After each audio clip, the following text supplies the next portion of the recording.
can't believe I'm saying this again. For the fourth time in the class of 2023, Penn State has a tight end commit. So Gold Star Penn State tight end coach Ty Howell. I'm Thomas Frank Carr. Today on T. Frank's Film Room, we're taking a look at Andrew Rappleyea, the latest commit, the latest four-star tight end to the class of 2023. Before we get into what makes him a great player, what makes him, I think, a very high floor player, and a comparison at the end of the show that I think, if you're a Penn State fan, you'll enjoy.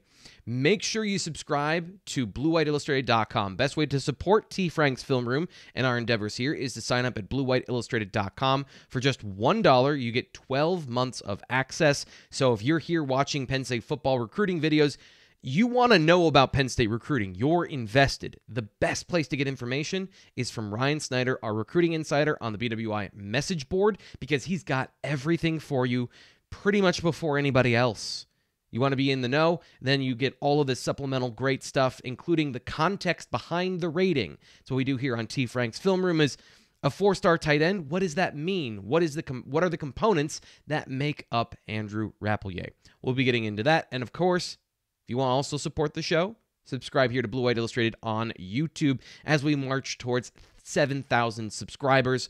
It's a one of the fastest growing YouTube channels covering Penn State football in Happy Valley, recorded in a bedroom. So, you know it's good. Okay, Andrew Rappleyea. He is committed to the Penn State Nittany Lions this past weekend. According to On3, he is the 167th player in the nation, 9th overall tight end, so a top 10 prospect at his position. And Massachusetts must be loaded this year because he is the 4th overall player in the state. And there are some good players there this year. But Andrew Rappleyea is a very good player. And I mentioned high floor player because I think his positional skills are excellent. And one of the things I love the most about what Rappleyea does is his route running. You don't normally see this from a guy who's actually a tight end and not a receiver converted to tight end. I know the first thing I'm showing you, he's lined up at wide receiver. He's used all over the field. Tight end, inline, and it doesn't matter where he is, wide in the slot. Great route running. The stem of his route is great. The release is great. You watch that little head fake to create separation. Watch the way all of these routes kind of look the same before he does it. And then that toe drag to change direction and create separation. Now, he runs away from the guy who had leverage on him, but watch how quickly he can get flat on a route. That is rare for a guy who is 6'4". That ability, if that continues and translates to college, which I think it will, is going to be a difference maker at the tight end position. And here you see zone coverage, going over the middle, catching the ball. I love that. Then here he is in man coverage in the slot. The versatility as a receiver is great. It's not just from one area. It's not just one skill. I think he's got a package of abilities at the position, and that makes him very dangerous. So not only is it that he can line up inline and run routes, he can line up in the slot, he can line up wide. That versatility is complemented by his skills at the position. Again, just to review, his release package is good. It shows that he has attention to that detail. He has really great transitions, which to me is a huge thing for a guy who's big, to be able to transition out of the route stem and create separation. Being open is the best way to get the football, especially if you're over the middle of the field and the quarterback doesn't want to throw to a safety or linebacker. Be wide open, and that's what he can do.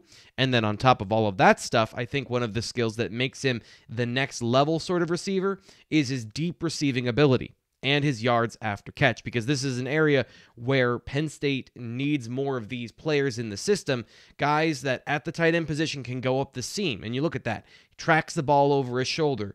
Good catch radius on this next one. He's able to extend and catch while in motion. I love that. And then the ability to manipulate players in space and get yards after the catch. Now, the level of competition does play a factor into some of this yak, some of these abilities to run past safeties. I wouldn't say he's the most electric tight end that Penn State has recruited, but he's got good speed, I think above average speed for the position, and his ability to manipulate players in space is also a translatable skill. And then finally, the desire to put his face mask through somebody's chest. I think his ability to run after the catch, break tackles, and be tenacious, that is something that Penn State needs, and I think he is going to translate that well to the next level. 6'4" and a good receiver, 215 pounds. We'll get into kind of the size projection in a little bit, but one of the things that there is no projection about is that he is a great run blocker. So now we've got not just a good receiver, but again, a high floor. He's got a complete profile. These blocks are common on his film, where he lines up, hits a guy, and drives him 5 or 6 yards. And again, he's not so much bigger than the rest of his competition that this is all built on him just being a Division I player against a lot of players that aren't. There's some of that, but he's kicking everybody out of the club, whether it's a tight end, a linebacker, a safety, a corner. He blocks in the slot. He blocks on the perimeter. He blocks in line. Number 99 here is not so much smaller than him that this should be so easy, and yet Rappleyea throws people off the line of scrimmage. You love to see this from a guy who's 215 pounds because to me, it tells me he punches above his weight. And he does that with a number of things. Natural understanding of leverage, low profile, great transition of momentum from his lower body to his upper body, good technique, and again, the desire for some violence. You've got to have that in your profile as a tight end. And especially if you're not going to be you're not going to be the biggest guy in the world. And I hesitate to say that because, again, 6'4", he's not small, but he is a little bit smaller than some of Penn State's traditional tight ends who have freaky length, freaky size, and freaky potential at the position. Thinking of Mike Gesicki, Pat Freiermuth, Theo Johnson. These guys were big their whole life, or they were long and fluid their whole life. They had some exceptional skills. I'd say Rappleyea is very good at everything, but nothing from a physical standpoint stands out tremendously.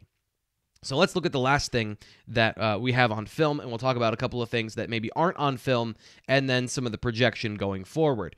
When you've got a guy who is as violent and as desires to dominate people as much as he does, sometimes you get guys that miss a little bit in high school. And I'm not terribly concerned about this.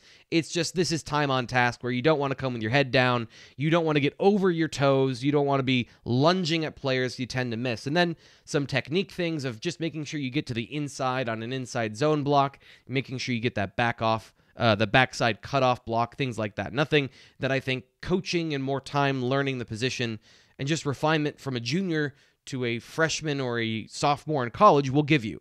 So that's just a time thing.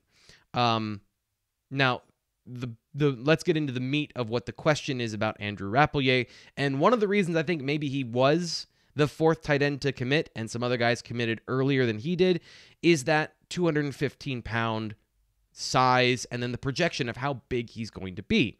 Some of the other guys that committed before him, one of them moved to defensive tackle. One of them was clearly a big physical, expressive athlete that you had no question could get to 255-ish pounds, like easily, naturally carry the weight of a tight end.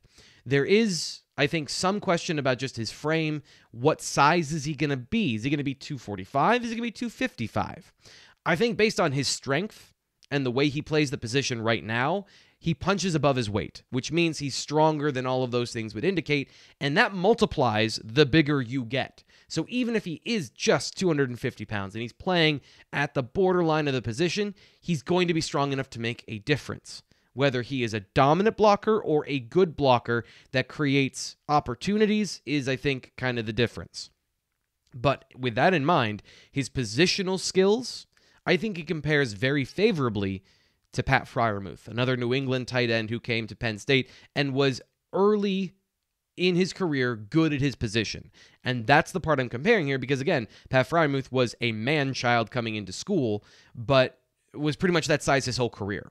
With Rappleyea, there's going to be a little bit of a growth projection. The closer he can get to 230 pounds his senior season, the closer he is to that strike zone of competing early, which is what I think his profile can give you as a guy that understands how to run routes, a guy that has good blocking technique that can improve, and then it's about size and learning the offense. So that's my projection, which is a very high floor, And then the question is, what is the upper end of the ceiling? But when you got a high floor player, he's going to be productive. I think that that's clear based on his film. The one area in the film that is not clear because it's not present either way is his contested catch ability. So when there's traffic or he has to high point the ball, there's not a lot of those on film because he's separating all the time and because there's just not a lot of guys that can stay with him in particular routes. High school runs the ball a lot. There's a lot of factors that go into that, but I don't see him jumping a lot on film. He's not trying to go up and high point the ball. So what is his vertical leap? What is his explosiveness in that metric? I'd like to know that. I'd like to see that on film his senior season, just so that we can calibrate where that is and the expectation of what is he as a red zone threat. How is he going to be in those contested catch situations? Because that is important for a tight end. You're not at the next level going to be so good at running routes that you're going to separate against every body type that the defense can throw at you. And sometimes you're going to have to catch the ball in a crowd over the middle. That's your job as a tight end. So finding that information out is going to be important to know what the ceiling is. And again, that's the only thing I'm questioning with Andrew Rappleyea, because I think he projects as a guy that can play early in his career and can be productive throughout his career at Penn State, even if he is, and I hate saying this again, just a little undersized, but not even, really. Like, it's 6'4". I think he's got the growth potential to get there. It's not obvious right now. So who's the next Penn State Nittany Lion that's going to commit? That's today on Andrew Rappleyea. We're into the spring here on T. Frank's Film Room. Is there going to be a defender that's going to commit to the Nittany Lions? It's been a little bit since that side of the ball got a commitment. When that happens, make sure you subscribe to Blue White Illustrated on YouTube and you hit the notification button so you don't miss T. Frank's Film Room. I'm your host, Frank Carr. When that bell rings, we'll be back with another Penn State commit.